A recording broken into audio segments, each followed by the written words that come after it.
राधे राधे दोस्तों, महाभारत का युद्ध खत्म हो चुका था, पर एक योद्धा की वीरगति और उसके अंतिम शब्द आज भी इतिहास में दर्ज हैं। वह योद्धा था दानवीर कर्ण। जानते हैं उसका अंतिम संस्कार किसने किया और उसने आखिरी सांस लेते हुए क्या कहा।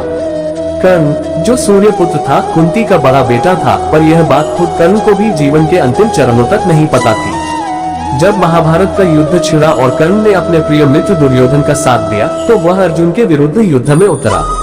17वें दिन कर्ण और अर्जुन के बीच भयंकर युद्ध हुआ। युद्ध के बीच कर्ण का रथ एक बार कीचड़ में धंस गया।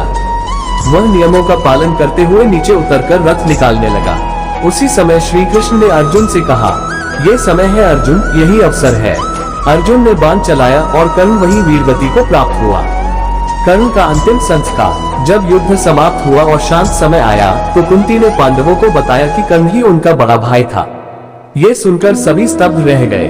युधिष्ठिर तो इतने क्रोधित हो गए कि उन्होंने ये प्रण ले लिया कि वे जीवन भर स्त्री को कोई राज नहीं बताएंगे, क्योंकि उनकी माँ ने उन्हें ये सच छुपाया था।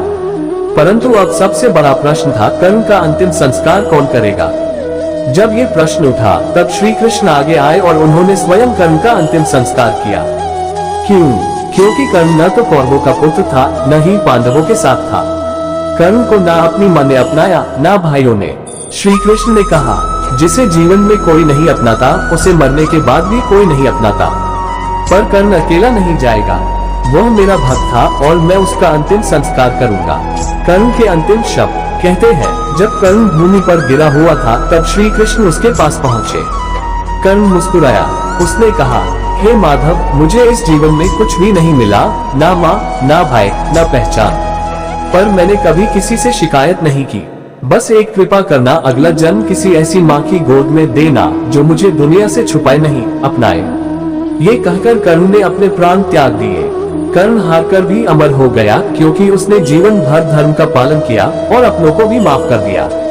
श्री कृष्ण ने खुद कर्ण का अंतिम संस्कार करके ये संदेश दिया, जो सच्चा, निस्वार्थ और धर्मनिष्ठ होता है, उसे स्वयं भगवान अपनाते हैं। जय श्री कृष्ण।